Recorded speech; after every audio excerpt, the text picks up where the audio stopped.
ہم نے دیکھا کہ امریکہ کے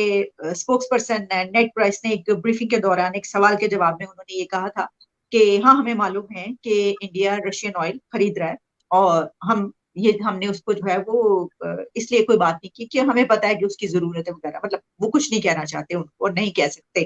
یہ سوچنا چاہیے۔ لیکن اب پاکستان جو ہے، میں دیکھ رہی تھی کہ اسحاق ڈار صاحب جو ہمارے فائنانس منسٹر ہیں، ان کی طرف سے کہا گیا کہ اب ہم لیں گے، ہم رشین آئل لیں گے اور ان کو لے کر دکھائیں گے ہمیں کوئی روکے۔ تو یہ آپ کیسے دیکھ رہے ہیں اس چیز کو، کیا کامنٹ کریں گے آپ؟ یہ اب جو ہے وہ اسحاق ڈار جیسے لوگ جو ہیں وہ چے گویرا کی زبان تو نہیں بول سکتے، لیکن حقیقت اگر آپ اس میں دیکھیں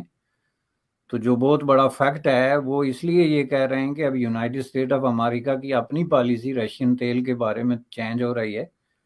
اور وہ اب ان چیزوں پہ سوچ رہے ہیں کہ رشین تیل کو الاؤ کیا جائے جو بھی خریدنا چاہتا ہے، لیکن رشیا کو پابند کیا جائے کہ وہ جو انٹرنیشنل جو پلیٹ فارمز ہیں اور جو پروٹوکول ہیں تیل کے حوالے سے ان کی ریگولیشن کے اندر آئے۔ مثلا جو اوپیک یا اس طرح کی دوسری ریگولیٹوری باڈیز ہیں جو کہ آئل کی انڈسٹری کو ریگولیٹ کرتی ہیں، رشیا کو اس کے اندر لایا جائے۔ اور ظاہر ہے کہ یہ جو ایک ایسی انٹرنیشنل موو ہے جس سے رشیا جو ہے وہ باہر بھی نہیں رہ سکتا،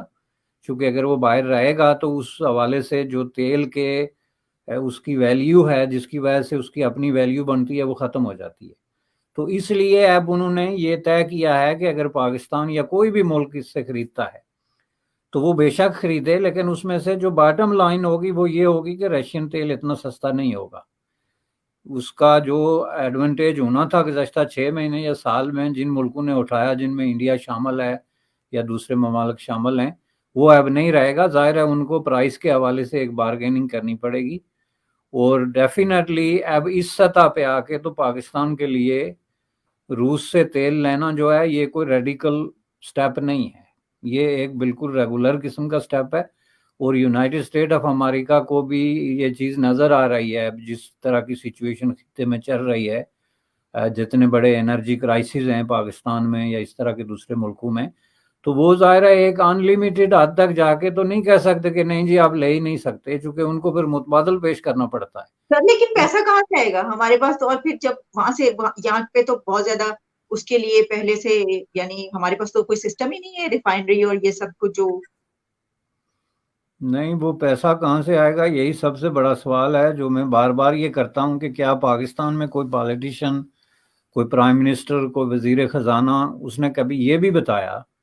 کہ بھائی ہم اس دنیا میں زندہ رہنے کے لیے ہمارے پاس سامان کیا ہے، اور ہم آئندہ 6 مہینے بعد یا سال بعد یا 5 سال میں کیا ایسا کام کرنے والے ہیں کہ ہم دنیا میں ایز اے ویلڈ کنٹری زندہ رہنے کا دعویٰ کر سکتے ہیں؟ آپ مجھے ایک منصوبہ بتا دیں جس میں سے کہ یہ چیز جو ہے وہ ظاہر ہو رہی ہو۔ اب پاکستان میں جس چیز پہ وہ ڈیپینڈ کرتے ہیں وہ یہ ہے کہ کوئی باہر سے آئے گا تو ہمیں پیسے دے گا، یا ہم باہر جائیں گے تو کہیں سے قرض لے کے آئیں گے، یعنی دو آپ کے سورسز آف انکم ہیں،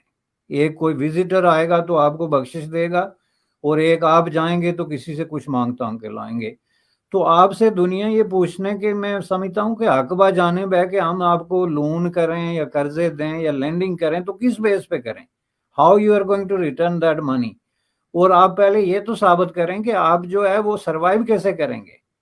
اس وقت تک آپ دیکھیں پاکستان کے کسی بھی قابل ذکر سیکٹر میں کہیں پہ کوئی ایسا منصوبہ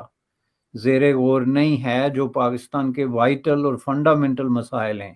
مثلا غربت ہے، بے روزگاری ہے، بدحالی ہے، ناانصافی ہے، یہ جو کچھ ہو رہا ہے اس کا کوئی جواب پیش کرتی ہو کہ چلیں جی ہم یہ انڈسٹری انٹروڈیوس کرا رہے ہیں، یہ آئی ٹی سیکٹر جو ہے وہ لے کے آ رہے ہیں، یہ انٹرنیشنل انویسٹمنٹ کے لیے راستہ کھول رہے ہیں، بلکہ الٹے وہ جو اقدامات کر رہے ہیں کاؤنٹر پروڈکٹیو اور ڈیلیبریٹلی ڈسٹریکٹیو ہیں۔ فار ایگزامپل یہی جو وزیر خزانہ ہے انہوں نے اعلان کیا کہ جی وہ ہم سود سے پاک معیشت جو ہے وہ پاکستان میں انٹروڈیوس کرانے والے ہیں، وہ جو انہوں نے کہا کہ سپریم کورٹ میں اپیل کے حوالے سے۔ تو یہ جب آپ کی مینٹالٹی ہو تو اس کا مطلب یہ ہے کہ آپ نے ایک لوزر قسم کا پوسچر جو ہے اس کو اپنا مقدر سمجھ لیا ہے، اور اب اس میں کسی طرح کی کوئی گنجائش نہیں ہے تبدیلی کی۔